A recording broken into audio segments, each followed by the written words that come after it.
ধারাবাহিকের শুরুতে আমরা বনভূমিতে দেখতে পাই। বনভূমিতে থাকা কিছু লোক বিহান এবং কম্পাসকে ধরে একটা দেবতার সামনে নিয়ে আসে। বিহান মনে মনে বলে, জঙ্গলে কি কোনো অনুষ্ঠান হচ্ছে?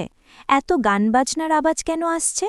পরবর্তীতে বিহান কম্পাসকে বলে, এখানে কি হচ্ছে, তুমি কিছু বুঝতে পারছ?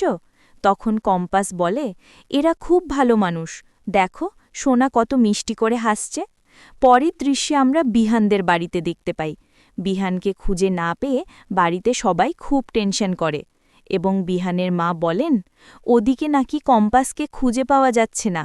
আমি নিশ্চিত বিহান কম্পাসের সাথেই আছে। না জানি ছেলেটার কি অবস্থা হয়েছে এখন। তখন রুদ্র এসে বলে, মা, আমি কি বিহানকে খুঁজতে একটু বাইরে যাব? তখন ঋত্বিজা বলে, এইমাত্র তুমি তোমার বউকে নিয়ে বাইরে থেকে আসলে, এখন আর তোমার বাইরে যেতে হবে না, তুমি তোমার বউকে নিয়ে ঘরে যাও। শাশুড়ির কথা শুনে রুদ্রের বউ বলে, মা, আপনি সব সময় আমাদের দুজনকে নিয়ে এভাবে কথা কেন বলেন? বিহানকে খুঁজে পাওয়া যাচ্ছে না, সেটা কি আমাদের দোষ? পরবর্তীতে অখিলেশ চৌধুরী অভিজ্ঞান বাবুকে ফোন করতেই নেটের সমস্যার কারণে কথা শুনতে পান না। তখন অভিজ্ঞান বাবু বলেন, আমি আপনার সাথে পরে কথা বলছি, এটা বলে ফোনটা কেটে দেন।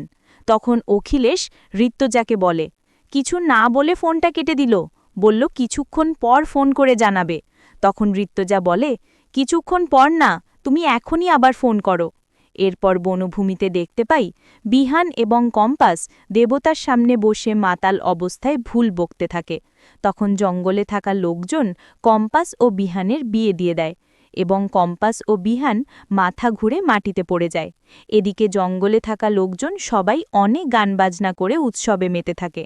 অন্যদিকে আমরা দেখতে পাই বিহানকে খুঁজে না পেয়ে বিহানের মা বাবা সবাই কম্পাসের বাড়িতে আসে এবং মোনালিসা জিজ্ঞেস করে, আপনারা এখানে কেন?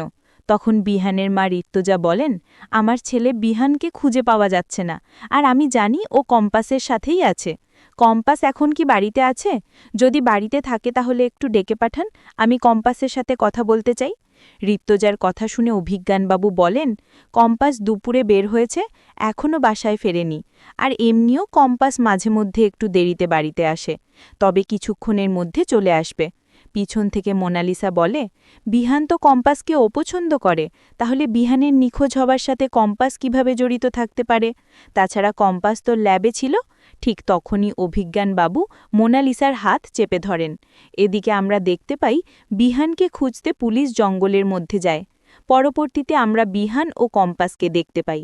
বিহান ও কম্পাসের জ্ঞান ফিরলে স্বাভাবিক অবস্থায় উঠে বসে এবং জঙ্গলে থাকা মানুষদের জিজ্ঞেস করে, আমরা এখানে কিভাবে আসলাম, আর আপনারাই বা কারা?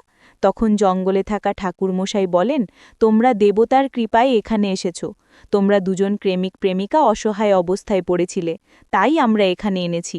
তখন কম্পাস বলে, এখানে কি ভূতের সিনেমায় শুটিং চলছে? আপনারা কারা সেটা একটু বলবেন? জঙ্গলে থাকা এক মহিলা বলেন, তোমাদের দুজনের বিয়ে হয়ে গেছে, আর আমরা তোমাদের বিয়েটা দিয়ে দিয়েছি। তোমার মাথা ভর্তি সিঁদুর। কম্পাসের মাথায় সিঁদুর দেখে বিহান বলে, আপনারা এটা কি করেছেন? আমি এই বিয়ে কখনোই মানি না, কখনোই সম্ভব না এই মেয়েটাকে বিয়ে করা। বনের ঠাকুরমশাই বলেন, সব কিছুই দেবতার বিধান, তোমাদের ঠাকুরের সামনে তোমাদের ভালোবাসার প্রমাণ নিতেই আমরা বিয়ে দিলাম। এখন তোমরা নিশ্চিন্তে সুখে থাকতে পারবে, তোমাদের কেউ কিছু বলবে না। তখন কম্পাস বলে, আপনি এসব কি বলছেন? এখানে কি শুটিং চলছে? আমি কখনো এই ছেলেটাকে বিয়ে করতে চাই না। একটু অন্য দৃশ্যে আমরা কম্পাসের বাড়িতে দেখতে পাই ঋত্বিজা অভিজ্ঞানবাবুকে বলেন, জানি না মেয়েটা আমার ছেলেটার সাথে কি করছে, তবে কম্পাস যে নিখোঁজ সেটা আমাদের বলেননি কেন? তখন অভিজ্ঞানবাবু বলেন, আমি তো কখনো বলিনি কম্পাস নিখোঁজ, আর কম্পাস খুব ভালো মেয়ে, ও কখনোই কারোর ক্ষতি করতে পারে না। অভিজ্ঞানবাবুর কথা শুনে ঋত্বিজা বলেন, আমি কম্পাস সম্পর্কে আরও কিছু জানতে চাই। এরপর অখিলেশ ঋত্বিজাকে বলেন, তুমি ওদের ব্যক্তিগত বিষয় নিয়ে কেন কথা বলছো? বোঝার চেষ্টা করো। এদিকে ঋত্বিজা অখিলেশকে ধমক দিয়ে বলেন, তুমি চুপ করো, আমাকে কম্পাস সম্পর্কে জানতেই হবে।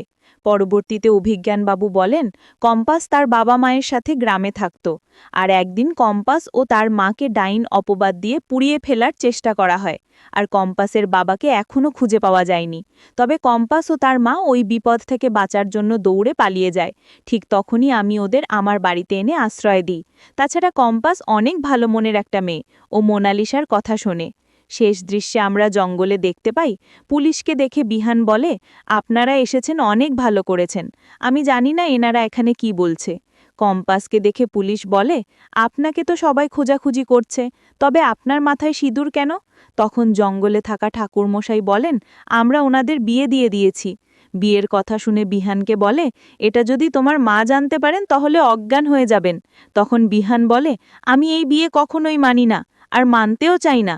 পরবর্তীতে কম্পাস দেবতার সামনে থাকা আয়নাটা হাতে নিয়েই সামনে ধরে, নিজে নিজে সিঁদুলের দিকে অপলক দৃষ্টিতে তাকিয়ে থাকে।